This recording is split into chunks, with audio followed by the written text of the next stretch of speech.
wabarakatuh. Alhamdulillahirabbil alamin wa bihi nasta'in wa ala umuri dunya waddin. Wassalatu wassalamu ala asrofil anbiya wal mursalin sayyidina wa maulana Muhammadin, amma ba'du. Pertama-tama marilah kita panjatkan puja dan puji syukur kita kehadirat Allah yang memberikan kepada kita kesehatan rohani dan kesehatan jasmani, bagaimana kita dapat menjalankan aktivitas kita sehari-hari dengan sehat walafiat. Yang kedua, salawat serta salam semoga tetap tercurah limpahkan pada junjungan kita Nabi Agung Nabi besar Nabi Muhammad Sallallahu Alaihi Wasallam. Yang terhormat Bapak Mudir Mahat Ali Yusuf Masyar Haji Syukron Ma'mun Alisen, dan tak lupa dosen pengampu mata kuliah Nasih Mansuh yakni Bapak Andi Winata Asy'ari MTHI, yang semoga beliau selalu diberikan kesehatan hingga dapat memberikan bimbingan-bimbingan dan ilmu-ilmunya kepada kita semua. Sebelum kita masuk lebih dalam, izinkan saya memperkenalkan diri. Saya Muhammad Lutfi Hidayat dari Mahat Ali Yusuf Masyar semester 3 yang akan menjelaskan atau di sini akan saya ambil tentang nasih mansuh Surat An-Nisa ayat 3. Sebelum kita masuk ke lebih dalam tentang pembahasan Surat An-Nisa ayat 3. Di sini saya akan menjelaskan dulu apa itu nasih, apa itu mansuh secara lebih rinci. Baik, di sini saya akan mulai menjelaskan tentang apa itu nasih dan apa itu mansuh. Nasih secara istilah yang dijelaskan oleh ahli fikih atau fuqaha, yaitu nasih adalah pengangkatan atau penghapusan oleh asy-syari'i atau Allah Subhanahu wa taala terhadap hukum syarak yang lampau dengan dalil syarak yang terbaru. Yang dimaksud dengan pengangkatan hukum syarak adalah penghapusan kontinuitas pengamalan hukum tersebut dengan mengamalkan hukum yang ditetapkan terakhir. Sedangkan mansuh sendiri memiliki istilah yang artinya suatu hal yang diganti, atau secara istilah mansuh diartikan sebagai hukum syarak yang menempati posisi awal yang belum diubah dan belum diganti dengan hukum syarak yang datang kemudian. Ya, itu tadi penjelasan singkat tentang nasih dan mansuh. Dan dari pengertian-pengertian di atas, selanjutnya kita perlu memahami kata nasah yang dimaksud.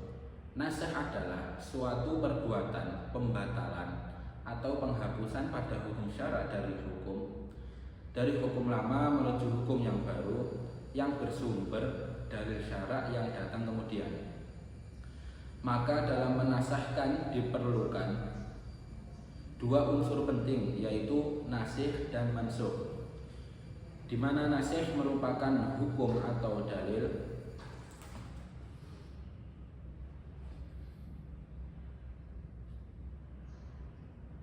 syarak yang sifatnya menghapus suatu hukum, di mana nasih merupakan hukum atau dalil syarak yang sifatnya menghapus suatu hukum atau merupakan subjek penghapus.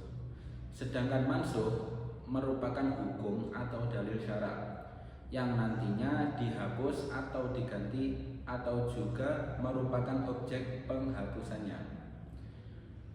Di sini kita akan lanjut masuk ke dalam syarat-syarat yang terdiri atas 4 hal yang bagaimana akan saya jelaskan nanti. Yang pertama yakni mansuh, dalil hukum yang dihapuskan atau dibatalkan haruslah berupa hukum syarak. Hukum syarak merupakan aturan-aturan yang berasal dari Allah Subhanahu wa taala dan telah ditetapkan guna mengatur segala perbuatan ataupun tingkah laku para mukallaf yang berupa wajib, sunnah, haram ataupun makruh. Artinya bahwa suatu mansuh bukan berasal dari hukum asal pikiran ataupun hukum yang diciptakan manusia. Yang kedua, di sini ada nasih, yakni dalil yang menghapuskan atau membatalkan mesti memiliki selang waktu dari mansuh, dalil hukum yang lama. Nasih ini juga wajib berwujud dalil-dalil syarat, baik Al-Quran, hadis, qiyas, ataupun ijma'. Yang ketiga, ada dalil baru atau nasih. Dalil lama ataupun mansuh haruslah memiliki pertentangan yang bersifat nyata atau kontradiktif. Lanjut yang keempat, yang terakhir, ada sifat dari nasih. Dalil yang menghapuskan atau dalil yang mengganti ialah mutawatir. Sebab dalil yang sudah terbukti secara pasti ketetapan hukumnya, maka tidak bisa digantikan atau dinasahkan, melainkan oleh hukum yang juga secara pasti sudah terbukti. Itu tadi 4 syarat-syarat yang sudah saya jelaskan. Di sini akan saya lanjut masuk ke dalam pembagian nasih mansuh. Nasah diklasifikasikan menjadi 4 jika dilihat dari segi nasih antara Quran dengan Sunnah. Di sini saya akan jelaskan 4 pembagiannya. Yang pertama ada Al-Quran dengan Al-Quran. Maksudnya bahwa hukum ataupun dalil yang mulanya ditentukan oleh Quran maka digantikan atau dinasahkan oleh dalil Al-Quran juga. Ya, jadi Al-Quran dengan Al-Quran itu hukum dalil yang mulanya ditentukan Al-Quran itu diganti dengan Al-Quran juga. Terus lanjut ke pembagian nomor 2, yakni Al-Quran dengan As-Sunnah. Ini dijelaskan maksudnya bahwa suatu hukum tersebut mulanya ada dalam dalil Al-Quran, kemudian digantikan atau dinasah dengan dalil As-Sunnah, diganti dengan Sunnah.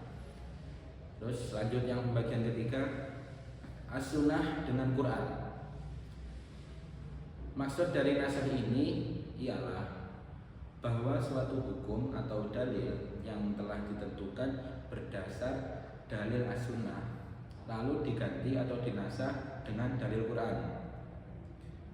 Lanjut yang terakhir atau yang keempat, As-Sunnah dengan As-Sunnah. Berarti di sini bisa kita artikan bahwa suatu hukum syara yang mulanya didasarkan atau ditetapkan dalil As-Sunnah lalu dinasahkan atau dihapus oleh dalil syara dari As-Sunnah juga. Jadi di sini As-Sunnah, Sunnah diganti dengan Sunnah juga. Lanjut pada pembahasan Surat An-Nisa ayat 3. Dan di sini di kitab bisa dibuka kitab yang An-Nasih Mansuh fil Qur'anil Karim. Di sini terdapat pada halaman 82. Sini saya ambil surat An-Nisa ayat 3. Bisa dibuka halaman 82-nya. Firman Allah Ta'ala surat An-Nisa ayat 3 ini yang berbunyi, A'udzu billahi minasyaitonir rajim. Bismillahirrahmanirrahim. Wa in khiftum alla tuqsitu fil yatama fankihu ma taba lakum minan nisa'i matna wa thulatha wa ruba'.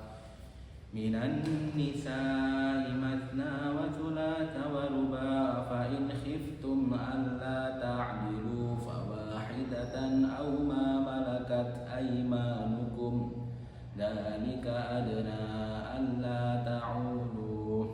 Yang artinya, dan jika kamu takut tidak akan mampu berlaku adil terhadap hak-hak perempuan yatim bila mana kamu menikahinya, maka nikahilah wanita-wanita lain yang kamu senangi 2, 3, atau 4. Quran surat An-Nisa ayat 3. Lanjut ke pembahasan asbabun nuzul. Surat An-Nisa ayat 3 ini, asbabun nuzul dari ayat 3 surat An-Nisa ini sebagaimana disebutkan di dalam As-Sahihaini adalah bahwa Urwah bin Az-Zubair bertanya kepada Aisyah tentang firman Allah, wa in khiftum alla tuqsitu fil yatama. Maka Aisyah berkata, wahai anak saudara perempuanku, sesungguhnya anak perempuan yatim ini berada di dalam perawatan walinya. Ia menyertainya di dalam hartanya, lalu walinya tertarik dengan harta dan kecantikan anak perempuan yatim itu dan menginginkan untuk menikahinya dan tidak berlaku adil terhadap maharnya. Dia memberikan mahar kepadanya tidak seperti orang lain memberikan mahar kepadanya. Maka mereka dilarang untuk menikahi anak-anak perempuan yatim kecuali apabila mereka dapat berlaku adil terhadap anak-anak perempuan yatim itu dan memberikan kepada anak-anak perempuan yatim yang lebih besar dari kebiasaan mereka dalam hal mahar. Maka para wali itu pun disuruh untuk menikahi wanita-wanita lain yang disenanginya selain dari anak-anak perempuan yatim itu. Ayat 3 dari surat An-Nisa ini turun pada tahun ke-8 setelah Rasulullah SAW berhijrah ke Madinah, setelah meninggalnya Khadijah radhiyallahu anha pada bulan Ramadan tahun ke-10 kenabian, dan juga setelah beliau Rasulullah SAW menikahi seluruh istrinya dan wanita terakhir yang dinikahinya adalah Maimunah pada tahun ke-7 Hijriah. Firman Allah Subhanahu wa taala, wa in khiftum alla tuqsitu fil yatama fankihu ma taba lakum minan nisa'i matna. Sini masuk ke dalam tafsirannya. Di sini saya mengambil tafsir Ibnu Katsir, yakni apabila di bawah asuhan seseorang di antara kalian terdapat seorang anak perempuan yatim dan ia merasa khawatir bila tidak memberikan kepadanya mahar, hendaklah ia beralih mengawini wanita yang lain, karena sesungguhnya wanita yang lain cukup banyak. Allah tidak akan membuat kesempitan kepadanya. Imam Bukhari mengatakan, telah menceritakan kepada kami Ibrahim ibnu Musa, telah menceritakan kepada kami Hisham dari Ibnu Juraid, telah menceritakan kepadaku Hisham ibnu Urwah dari ayahnya dari Aisyah bahwa ada seorang laki-laki yang mempunyai anak perempuan yatim.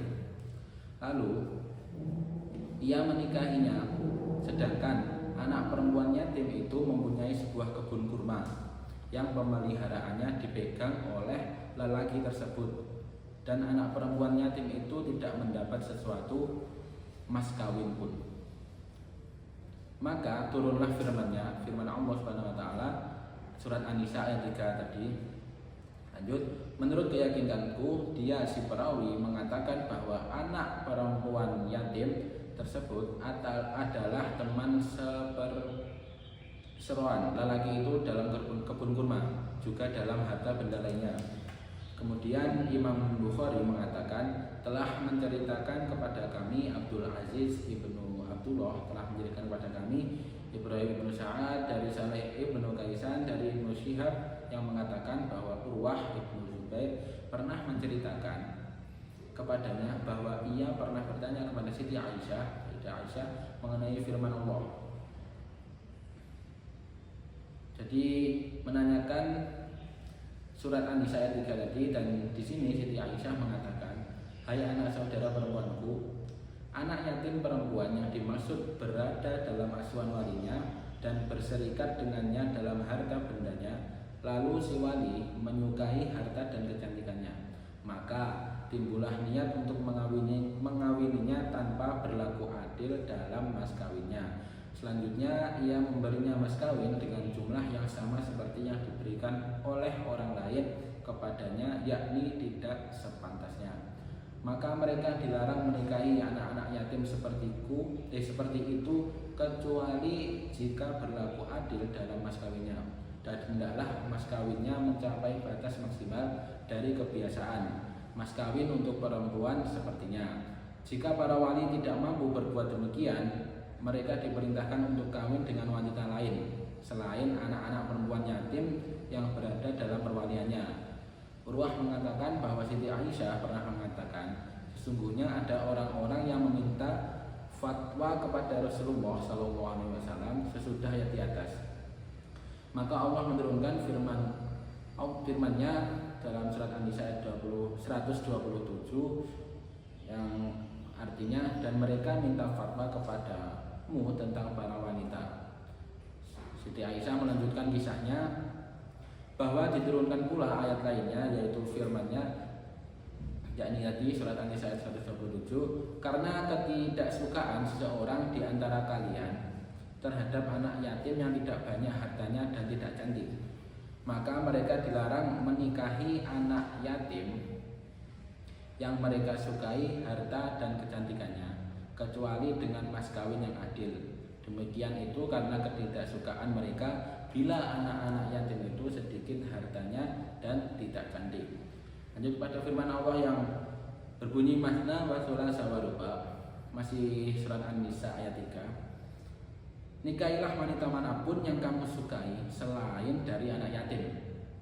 Jika kamu suka, boleh menikahi mereka 2 orang, dan jika suka boleh 3 orang, dan jika kamu suka boleh 4 orang, seperti pengertian yang terdapat di dalam firman-Nya, Ja'ilil malaikati rusulan ulil ajli hakim masna wa thulatsa wa ruba', surat Fatir ayat 1, yang menjadikan malaikat sebagai utusan-utusan untuk mengurus berbagai macam, boleh menikahi mereka urusan yang mempunyai sayap masing-masing, ada yang 2, 3, dan 4. Maksudnya di antara mereka ada yang mempunyai 2 buah sayap, 3 buah sayap, ada pula yang mempunyai 4 buah sayap. Akan tetapi hal ini bukan berarti meniadakan adanya malaikat yang selain dari itu, karena ada dalil yang menunjukkan adanya selain itu. Masalahnya lain dengan dibatasinya kaum lelaki yang hanya boleh menikahi 4 orang wanita, maka dalilnya berasal dari ayat ini, seperti yang dikatakan oleh Ibnu Abbas dan jumhur ulama, mengingat makna ayat mengandung pengertian dibolehkan dan pemberian keringanan. Seandainya diperbolehkan mempunyai istri lebih dari itu, yakni lebih dari 4 orang tadi, niscaya hal ini akan disebutkan oleh firman-Nya. Imam Syafi'i mengatakan, sesungguhnya sunnah Rasulullah SAW yang menjelaskan wahyu dari Allah telah menunjukkan bahwa seseorang selain Rasulullah tidak boleh mempunyai istri lebih dari 4 orang wanita. Apa yang dikatakan oleh Imam Syafi'i ini telah disepakati di kalangan para ulama, kecuali apa yang diriwayatkan dari segolongan ulama Syiah yang mengatakan seorang lelaki diperbolehkan mempunyai istri lebih dari 4 orang sampai 9 orang. Sebagian dari kalangan Syiah ada yang mengatakan tanpa batas. Sebagian dari mereka berpegang kepada perbuatan Rasulullah SAW dalam hal menghimpun istri lebih banyak daripada 4 orang sampai 9 orang wanita. Seperti yang disebutkan di dalam hadis sahih, adapun mengenai boleh menghimpun istri sebanyak 11 orang, seperti yang disebutkan di dalam sebagian lafaz hadis yang ditengahkan oleh Imam Bukhari, sesungguhnya Imam Bukhari sendiri telah mentakliknya, memberi komentar, telah diriwayatkan kepada kami dari Anas bahwa Rasulullah SAW menikah dengan 15 orang istri, sedangkan yang pernah beliau gauli hanya 13 orang. Yang berkumpul dengan beliau ada 11 orang, dan beliau wafat dalam keadaan meninggalkan 9 orang istri. Hal ini menurut para ulama termasuk kekhususan bagi Nabi SAW, bukan untuk umatnya, karena adanya hadis-hadis yang menunjukkan pada pengertian tersebut, yaitu membatasi istri hanya sampai 4 orang. Dalam pembahasan berikut di sini kami akan mengemukakan hadis-hadis yang menunjukkan pada pengertian tersebut. Imam Ahmad mengatakan telah menceritakan kepada kami Ismail dan Muhammad bin Ja'far, keduanya mengatakan telah menceritakan kepada kami Ma'mar dari Az-Zuhri. Ibnu Ja'far mengatakan bahwa di dalam hadisnya disebutkan bahwa telah menceritakan kepada kami Ibnu Syihab dan Salim dari ayahnya bahwa Ghailan Ibnu Salamah As-Saqafi masuk Islam. Saat itu ia mempunyai 10 orang istri. Maka Nabi Muhammad SAW bersabda kepadanya, pilihlah olehmu di antara mereka 4 orang saja. Ketika pemerintahan Khalifah Umar, Ghailan menceraikan semua istrinya dan membagi-bagikan hartanya di antara semua anaknya. Hal tersebut terdengar oleh sahabat Umar. Maka ia berkata kepada Ghailan, sesungguhnya aku tidak menduga setan dapat mencuri pendengaran dari pembicaraan para malaikat mengenai saat kematianmu, lalu membisikkannya ke dalam hatimu. Yang jelas barangkali kamu merasakan masa hidupmu tidak akan lama lagi. Demi Allah, kamu harus merujuk istri-istrimu kembali dan kamu harus mencabut kembali pembagian harta bendamu itu, atau aku yang akan memberi mereka warisan dari hartamu. Lalu aku perintahkan membuat lubang kuburan buatmu, kemudian kamu dirajam sebagaimana Abu Riqal dirajam dalam kuburannya. Hal yang sama diriwayatkan oleh Imam Syafi'i, Imam Tirmidzi, Imam Ibnu Majah, Imam Daruqutni dan Imam Baihaqi serta lain-lainnya melalui berbagai jalur dari Ismail ibnu Ulayah, Gundar, Yazid ibnu Zurai, Sa'id ibnu Abu Arubah, Sufyan Ats-Tsauri, Isa ibnu Yunus, Abdurrahman ibnu Muhammad al-Muharibi dan Al-Fadl ibnu Musa serta lain-lainnya dari kalangan para hufadzul hadis. Dari Ma'mar berikut sanadnya dengan lafadz yang semisal sampai pada sabda Nabi Muhammad SAW, pilihlah olehmu 4 orang saja di antara mereka.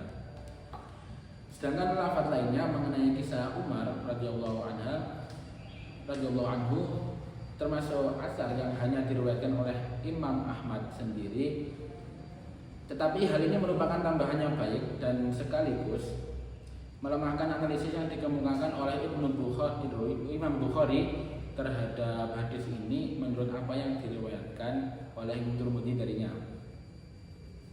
Dalam riwayatnya itu Imam Tirmidzi mengatakan bahwa ia pernah mendengar Imam Bukhari mengatakan bahwa hadis ini tidak ada yang hafal, tetapi yang benar ialah hadis yang diriwayatkan oleh Syu'aib dan lainnya dari Az-Zuhri yang mengatakan bahwa dia menceritakan hadis berikut dari Muhammad ibnu Abu Suwaid ibnu Sakofi, Ghailan ibnu Salamah hingga akhir hadis.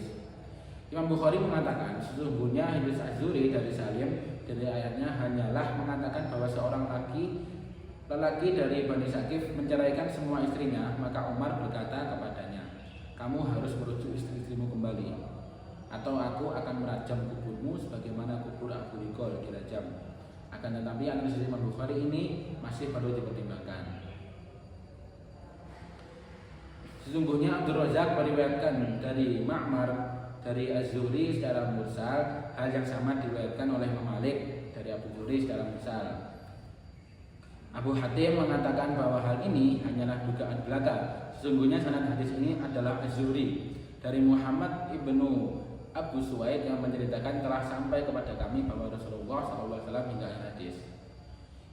Imam Baihaqi mengatakan bahwa Yunus dan Ibnu Uyainah meriwayatkan dari Az-Zuhri dari Muhammad ibnu Abu Suwaid. Hal ini sama dengan apa yang ditakrikkan dianalisiskan oleh Imam Bukhari dan isnad yang telah kami ketengahkan dari kitab Musnad Imam Ahmad. Semua perawiannya adalah orang-orang yang sikoh dengan syarat Syaikhain.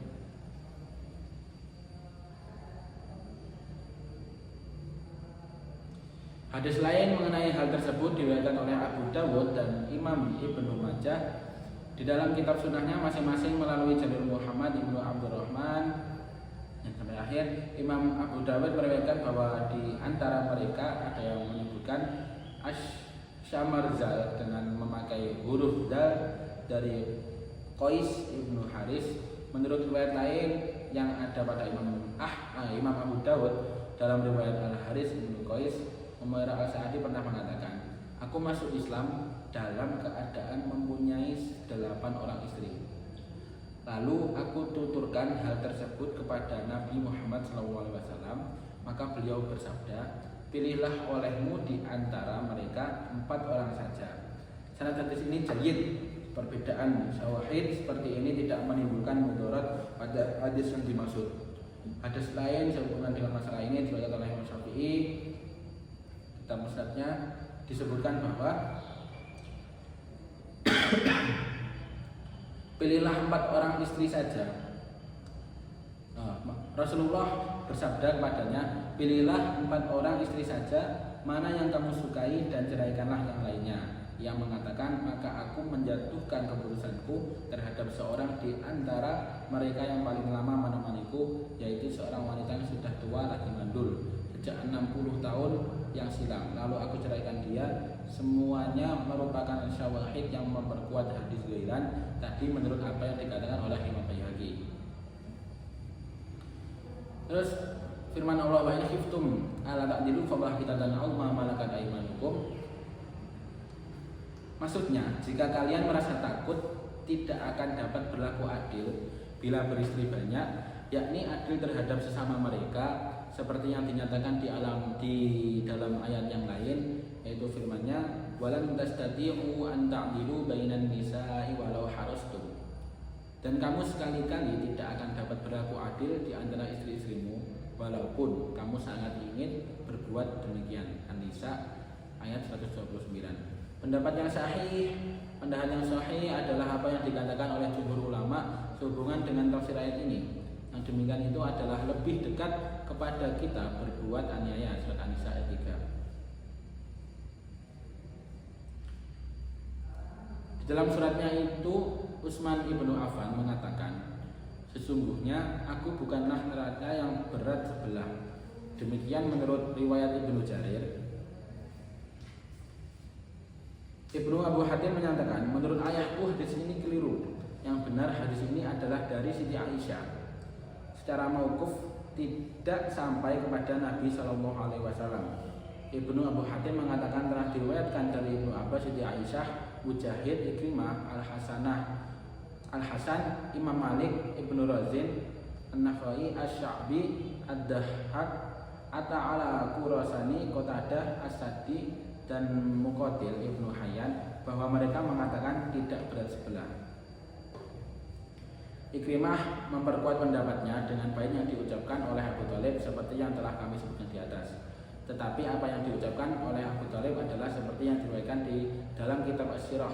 Ibnu Jarir meriwayatkannya, kemudian ia mengemukakan secara baik dan memilihnya. Kurang lebih itu tadi tafsiran Ibnu Katsir yang saya ambil dari surat An-Nisa ayat 3 tadi. Di sini kita masuk ke pembahasan nasihat mansuhnya. Ketahuilah semoga Allah memberi kalian ilmu dan pemahaman bahwa ayat ini menurut sekelompok fuqaha adalah nasih penghapus hukum jahiliyah, di mana seorang lelaki bebas menikahi wanita sebanyak yang ia mau tanpa batasan. Maka datanglah Al-Quran dan Sunnah sehingga tidak halal bagi seorang lelaki menikahi lebih dari 4 seorang istri saja. Rasulullah bersabda kepada Ghailan bin Salamah ketika ia masuk Islam dan masih memiliki 10 istri tadi, yang tadi sudah dijelaskan juga pada tafsir Ibnu Katsir, pilihlah 4 orang di antara mereka dan ceraikan sisanya.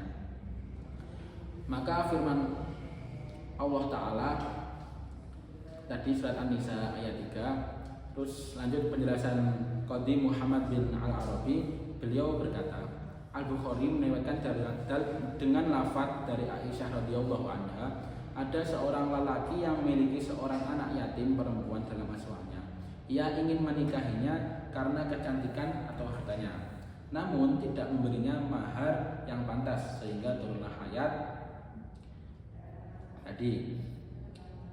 Diriwayatkan pula dari Hisham bin Urwah dari ayahnya dari Aisyah radhiyallahu anha, ia berkata, wahai anak saudariku, ayat ini berkaitan dengan seorang anak yatim perempuan yang berada dalam asuhan walinya. Mereka menyukai hartanya dan kecantikannya. Lalu wali itu ingin menikahinya dengan mahar yang tidak adil. Maka mereka dilarang menikahinya kecuali dengan berlaku adil dan diperintahkan menikahi wanita lain yang mereka sukai. Urwah berkata, Aisyah menambahkan, kemudian orang-orang meminta fatwa kepada Rasulullah SAW, maka Allah menurunkan ayat An-Nisa ayat 127 yang artinya, dan mereka meminta fatwa kepadamu dengan para wanita. Aisyah berkata, ayat ini berkaitan dengan perempuan yatim yang disebut pada ayat pertama, yaitu firman-Nya, dan jika kamu takut tidak akan mampu berlaku adil terhadap perempuan yatim. Maka Allah melarang menikahi perempuan yatim kecuali dengan berlaku adil. Namun keinginan mereka hanyalah karena harta dan juga kecantikan, bukan karena memperhatikan keadilan. Lanjut penjelasan. Apabila seorang lelaki menikahi anak yatim karena kecantikannya atau karena hartanya, lalu ia tidak berlaku adil terhadapnya, maka pernikahan itu tidak sah. Inilah makna ayat tersebut. Dengan demikian, ayat ini adalah nasih dari hukum jahiliyah, di mana seorang wali dapat menikahi anak yatim tanpa membayar mahar dengan benar. Agama Islam datang untuk memutus kezaliman tersebut, menjaga hak perempuan serta memuliakan mereka. Maka pernikahan haruslah dengan mahar yang layak, persetujuan sah, dan menjaga hak perempuan. Ini prinsip penting perlu digarisbawahi nanti. Al-Quran bisa menasah atau menghapus hukum Al-Quran dan Sunnah. Sunnah juga bisa menasah Al-Quran karena keduanya merupakan syariat. Terus poin berikutnya, jika ada hukum jahiliyah yang masih berlangsung dan tidak dihapus Al-Quran, maka syariat Islam otomatis menghapusnya, karena hukum jahiliyah adalah batil.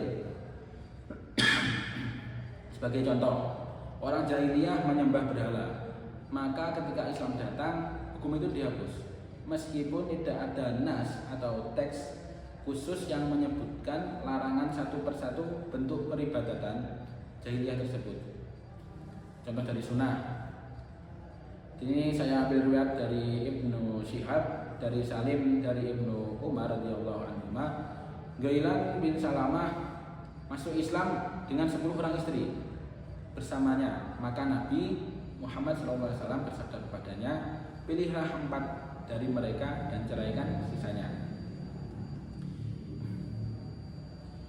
Kesimpulannya dari tadi surat An-Nisa, yang pertama surat An-Nisa mengandung 92 ayat, 3 diantaranya mansukh. Yang kedua, ayat 3 menasah hukum jahiliyah yang membolehkan menikahi perempuan yatim atau menikahi tanpa batas. Poin yang ketiga, Islam membatasi maksimal seorang lelaki hanya diperbolehkan maksimal menikahi 4 istri. Poin keempat, tidak boleh menikahi perempuan yatim karena harta atau kecantikannya saja tanpa berlaku adil. Jadi tadi sudah dijelaskan, banyak sekali sahabat-sahabat atau ada masa dulu banyak yang mengincar perempuan yatim karena kan hartanya ataupun juga karena kecantikannya tanpa berlaku adil. Poin yang kelima yakni Islam menghapus hukum jahiliyah yang zalim terhadap perempuan. Ini agama Islam datang untuk menghapuskan hukum-hukum yang jahiliyah yang zalim terhadap perempuan dan menegakkan hak-hak perempuan. Nah, poin terakhir yakni syariat menegakkan keadilan, mahar dan ridho perempuan dalam pernikahan. Di sini berarti bisa diambil kesimpulan bahwa Islam sangat menjunjung tinggi derajat dan sangat menjaga hak-hak perempuan dengan baik dan berlaku adil terhadap perempuan sekalipun. Baik, kurang lebihnya penjelasan saya tentang surat An-Nisa ayat 3 tadi yang terletak pada halaman 82 di kitab masing-masing ini. Kurang lebihnya seperti itu. Sekian dari saya, ihdinas siratal mustaqim. Assalamualaikum warahmatullahi wabarakatuh.